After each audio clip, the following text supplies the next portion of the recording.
April 2020, Narcotics Department of India arrested a 21-year-old Deepu Singh. Deepu Singh के नाम पर नशीली दवाएं बेचने का इल्जाम था। ये नशीली चीजें वो नपुंसकता की मेडिसिन के नाम से बेच रहा था। दीपू सिंह की ये सभी इलीगल काम डार्क वेब पे होते थे।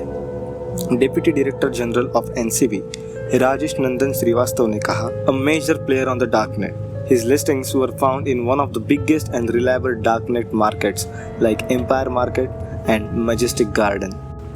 दोस्तों, डार्क वेब एक्टिविटीज सिर्फ फॉरेन कंट्रीज में ही नहीं हो रही हैं। इंडिया के बहुत सारे लोग भी ऐसी टेक्नोलॉजीज एक्सेस कर रहे हैं जो डार्क वेब बिजनेसेस के लिए यूज की जाती हैं।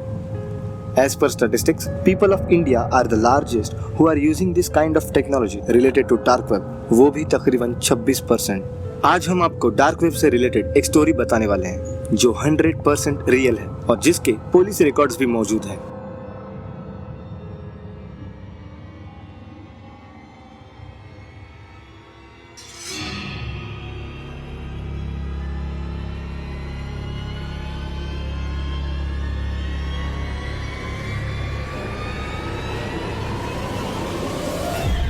ह्यूमन कैनिबलिज्म, शुद्ध हिंदी में अगर कहा जाए तो नरमांस भक्षण। अगर किसी कैनिबलिस्ट का इंसान को खाने का मन करे तो वो क्या कर सकता है? कुछ लोग किडनैपिंग या फिर मर्डरिंग अनदर ह्यूमन कंसिडर करेंगे, बट आर्मिन मेविस ने उसी चीज़ के लिए डार्क वेब पे जाना पसंद किया जहाँ पे कुछ भी सेल या बाय किया जा सकता है जो आपका मन करे, फिर वो लीगल हो या इल्लीगल। आर्मिन मेविस एक जर्मन कंप्यूटर रिपेयर टेक्नीशियन था जिसका जन्म 1 दिसंबर 1961 में हुआ था। हालांकि आर्मिन एक नॉर्मल इंसान की तरह ही दिख रहा हो, लेकिन वो एक रियल लाइफ ह्यूमन ईटर था, जैसे कि डॉक्टर हैनिबल लेक्टर। आर्मिन को मोस्ट ऑफ हिज लाइफ इंसानी मांस खाने की और टेस्ट करने की इच्छा थी। उसकी ये इच्छा और भी स्ट्रांग हो गई जब उसकी माँ उसे छोड़कर चली गई। बाद में फिर उसने खुद ही कैनिबलिज्म पे रिसर्च करना शुरू किया, जिसमें डीप वेब भी शामिल था, जहाँ पे उसे बहुत सारे कैनिबलिज्म वेबसाइट्स मिली। लेकिन उन सब में से एक वेबसाइट उभर कर आई, वो थी the famous cannibal cafe. Cannibal cafe एक एक्चुअल वेबसाइट थी जो कैनिबलिज्म को डेडिकेटेड थी। इस वेबसाइट के एक पार्ट में लिखा था, California and Midwest human female stockmen's association, all life stock guaranteed, BSE and hoof and mouth disease free, USPA choice, live roasts and prime cuts, fully trained snuff slaves।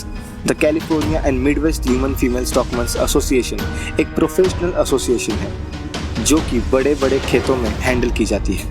ये association औरतों को race करने में और stock करने में specialised है, जिन्हें एज अ मीट या गुलाम के तौर पर यूज़ किया जा सकता है। अगर ये आपको ज़्यादा डिस्टर्बिंग नहीं लगा कि एक्चुअली औरतों के ह्यूमन फार्म्स हैं जहाँ पे उनको जानवरों की तरह बढ़ाया जाता है और मांस के लिए बेचा जाता है, तो ये सुनिए, इस एसोसिएशन की एक प्रोफेशनल इंस्पेक्शन टीम भी है जो इन प्रोडक्शन लाइंस की क्वालिटी एंड हाइजीन चेक करते हैं। डार्क वेब पे दिखाने वाली चीज़ें बेशक अविश्वसनीय होती हैं, और ये वही वेबसाइट थी जिस पे आर्मिन मेविस पहुंच चुके थे, the cannibal cafe.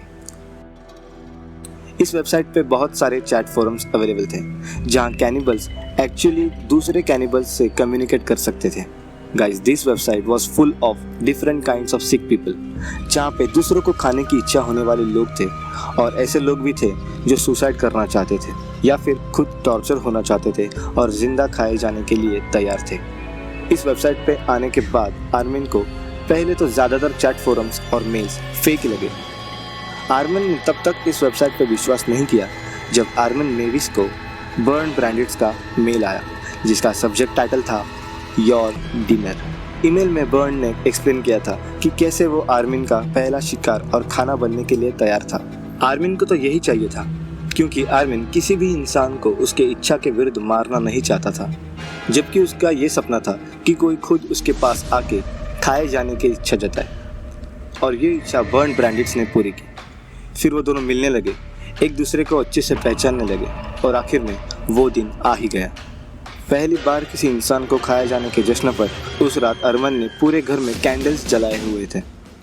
Burn brand खुद को जिंदा खाने के लिए तैयार था।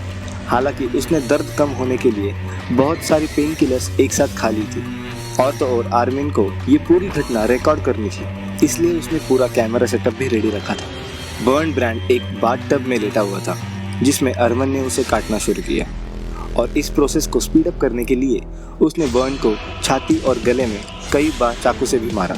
जब बर्न बाथटब में खून से लथपथ धीरे धीरे मर रहा था तब अरमान ने बर्न के प्राइवेट पार्ट्स को कट एंड स्लाइस करना शुरू किया। यस दोस्तों, आपने बिल्कुल सही सुना, क्योंकि वो उसी पार्ट से कुकिंग की शुरुआत करना चाहता था।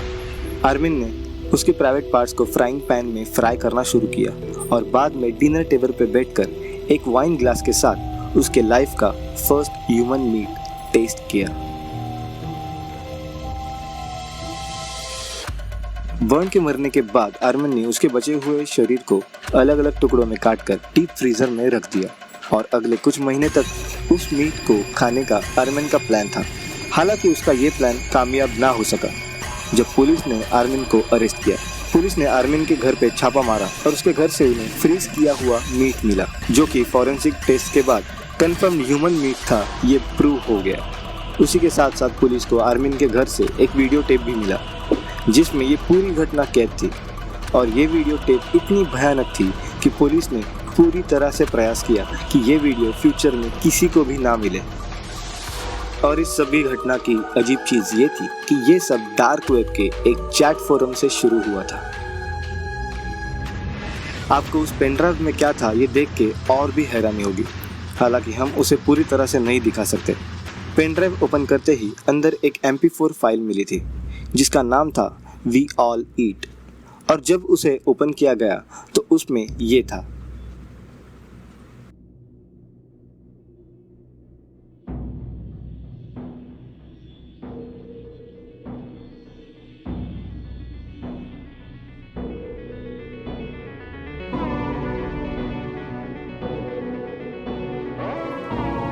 ये सब चीजें बहुत ही डिस्टर्बिंग थी। एक बच्चा जो रात में अपने पालने में सोया हुआ था, जंगल जिसमें बारिश हो रही थी, सर्जिकल पैन जिसमें डेफिनेटली ह्यूमन फ्लैश था और उसे खाने वाले कीड़े, और lastly human flesh and bone जिस पर कई कीड़े मंडरा रहे थे।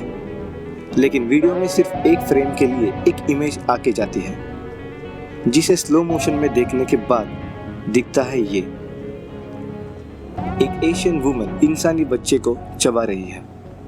इन सब का संबंध लगाना बहुत ही कठिन था, बट एक बात ध्यान रखना दोस्तों, डार्क वेब हम जैसे नॉर्मल इंसानों की जगह नहीं है और आप इन सब में ना घुसे तो ही बेहतर है।